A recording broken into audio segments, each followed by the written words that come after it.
Hello students, मैं ऐश्वर्य राजावत आप सभी लोगों का स्वागत करता हूं आपके अपने इस चैनल पर। तो जैसा कि आप सब लोग देख सकते हैं, मैं आज आप लोगों को बताने वाला हूं expression for a work done in rotating a dipole in uniform electric field. क्या कि अगर हम डाइपोल को इलेक्ट्रिक फील्ड में रख दें तो उसको अगर रोटेट करेंगे तो उसमें कितना कार्य करना पड़ेगा, उसको रोटेट करने में हमें कितना कार्य करना पड़ेगा, कितना वर्क करना पड़ेगा। तो आइए सबसे पहले इसको समझते हैं क्या है। बेसिकली मान लीजिए आपके पास यूनिफॉर्म इलेक्ट्रिक फील्ड के अंदर एक डाइपोल है जो कि theta equals to zero. Theta equals to zero का मतलब है कि जो इक्विलिब्रियम पोजीशन में है। बेसिकली किसमें है, जो डाइपोल है वो इक्विलिब्रियम पोजीशन में है। आइए मैं आपको यहां बता दूं मैं क्या कहना चाह रहा हूं, यहां पे एक्सप्लेन करते हैं। मान लेते हैं अपने पास यूनिफॉर्म इलेक्ट्रिक फील्ड ई है,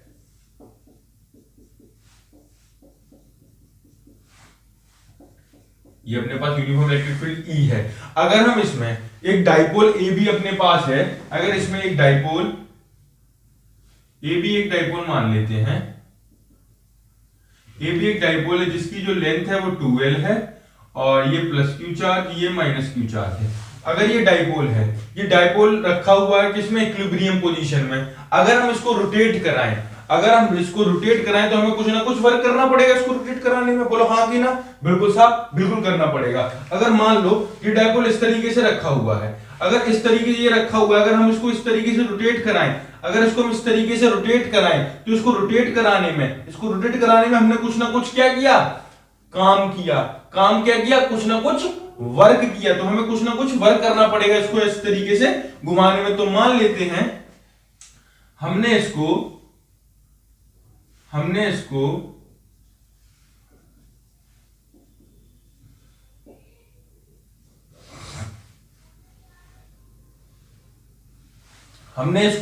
घुमाया, क्या होगा? अब देखो क्या होगा। अब इस पे जब इलेक्ट्रिक, मान लो इसको कुछ ना कुछ थीटा हो गया, यहाँ पे एंगल थीटा।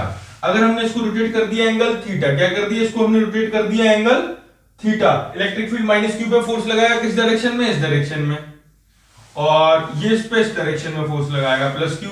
क्योंकि मैंने आपको अपनी पिछली वीडियो में बता रखा है जो प्लस क्यू चार्ज होता है वो इलेक्ट्रिक फील्ड की डायरेक्शन में फ्लो कर मतलब चलता है, और जो माइनस क्यू होता है वो इलेक्ट्रिक फील्ड के ऑपोजिट जाता है। तो इस तरीके से मान लो इसको थीटा पे अगर हमने इसको रोटेट कर दिया तो इस पर कुछ ना कुछ का वो लगेगा, टॉर्क लगेगा। तो वो जो टॉर्क होता है वो टॉर्क होता है टाउ बराबर पीई साइन थीटा। क्या होता है?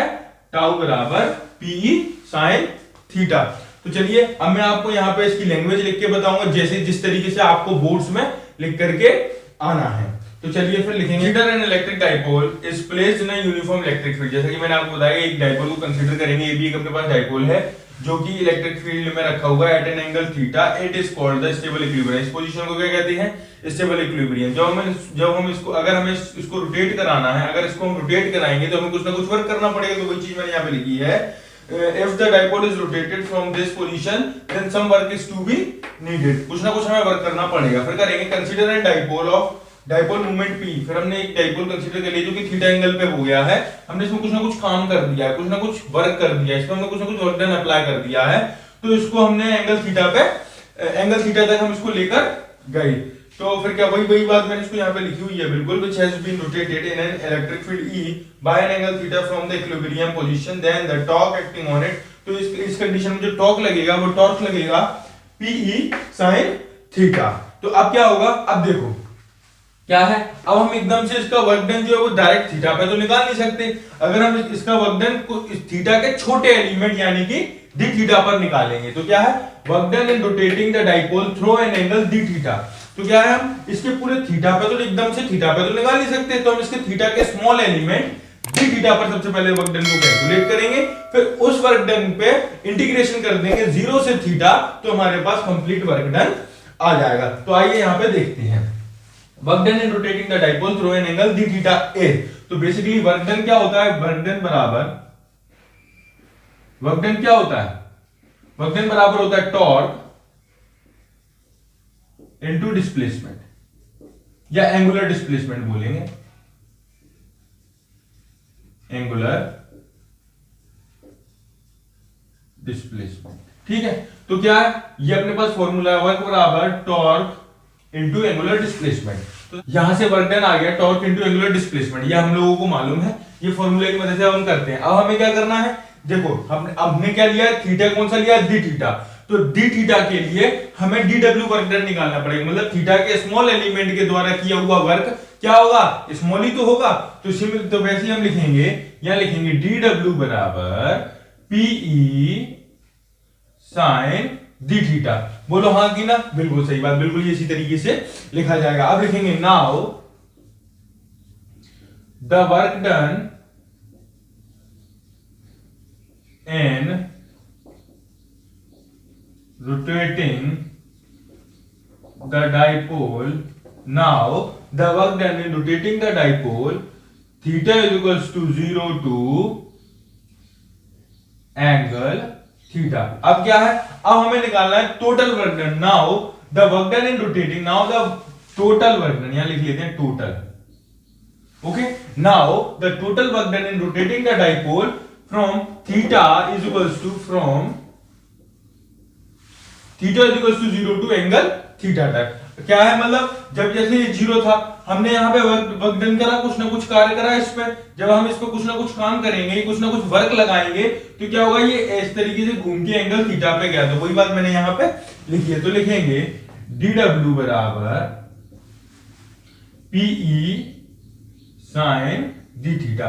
इसको हम इंटीग्रेट कर देंगे 0 से थीटा, 0 टू थीटा।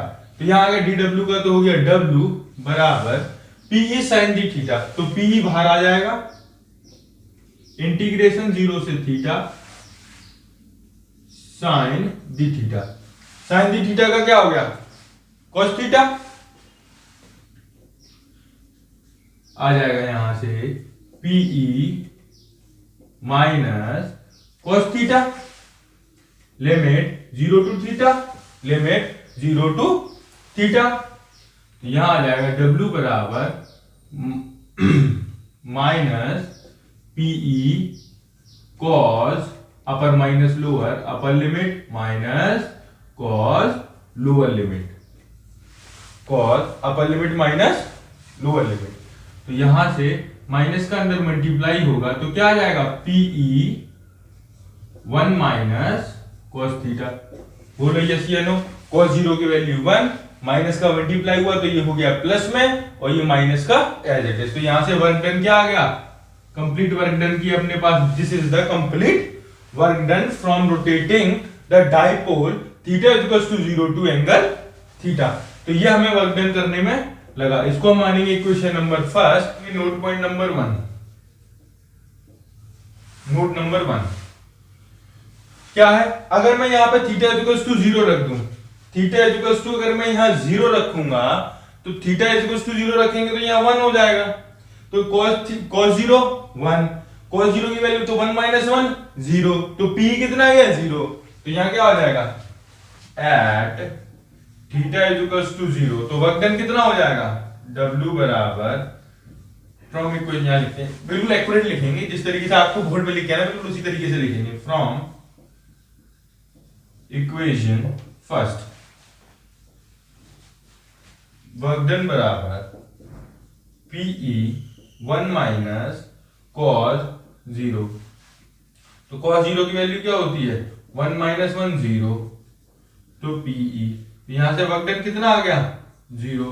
बोलो हाँ कि ना, बिल्कुल भाई साहब वर्क डन 0।